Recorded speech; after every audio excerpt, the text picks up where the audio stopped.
کیا بات رضا اس چمنستان کرم کی، زہرا ہے کلی جس میں حسین اور حسن پھول عزیزان ملت۔ یہی وہ امام حسین رضی اللہ تعالی عنہ ہیں جن کی بارگاہ میں ہر دور کا دیانت دار اور حق پرست انسان عقیدت و محبت کے گجرے پیش کرتا رہے گا۔ کربلا کے واقعے کو جس قدر دبایا جائے گا اسی قدر شہرت پذیر ہوتا جائے گا۔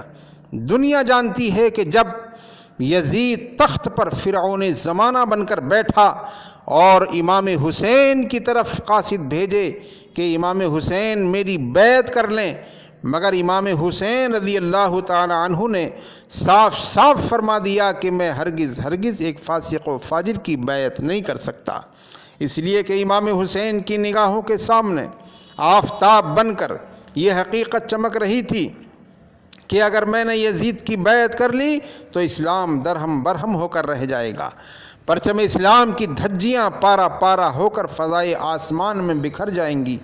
امام حسین نے بڑے بڑے مصائب و آلام کو برداشت کر لیا مگر پرچم اسلام کو داغدار نہیں ہونے دیا۔ جب یزید کے چند حکم نامے آپ تک پہنچے تو آپ نے صحابہ کرام سے مشورہ کیا۔ لوگوں نے آپ کو یہی مشورہ دیا کہ ایسے ماحول میں مدینہ چھوڑ کر جانا زیادہ مناسب ہے۔ ایک وہ دن تھا کہ ان کے نانا جان مکہ مکرمہ چھوڑ کر مدینہ تشریف لائے تھے تو مدینے میں اجالا ہی اجالا تھا، اور آج وہ دن ہے کہ مدینے کے ہر گھر میں رنج و غم کے سیاہ بادل منڈلا رہے ہیں، ہر طرف اندھیرا ہی اندھیرا نظر آ رہا ہے۔ امام حسین رضی اللہ تعالیٰ عنہ اپنے کاشانہ اقدس سے نکل کر اپنے نانا جان کے آخری سلام کے لیے حاضر ہوتے ہیں۔ روضہ رسول پر حاضری کے بعد والدہ محترمہ کی قبر پر حاضر ہوئے۔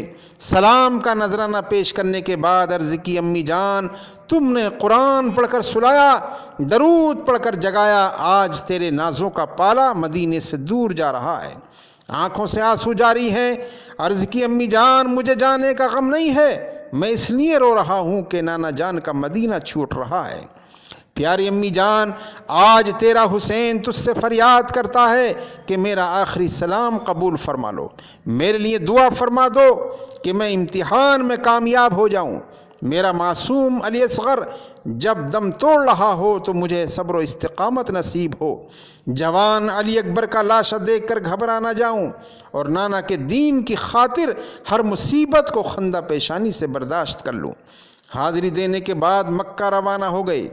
راستے میں جو بھی ملتا ہے سوال کرتا ہے، اے امام حسین کہاں جا رہے ہیں؟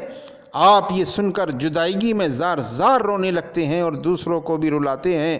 جب مکے کے قریب پہنچے تو تمام بوڑھے اور جوان پکار اٹھے تھے، جن سے روشن ہے مدینہ وہ قمر آتے ہیں، جن کا معدن ہے نجف میں وہ گوہر آتے ہیں، حضرت سرور عالم کے پسر آتے ہیں، سیدہ فاطمہ کے لخت جگر آتے ہیں۔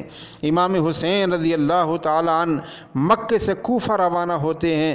راستے میں خبر ملتی ہے کہ حضرت امام مسلم اور ان کے فرزند شہید ہو چکے ہیں۔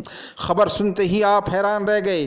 اتنے میں امام مسلم کی چھوٹی سی بچی آپ کے سامنے آئی۔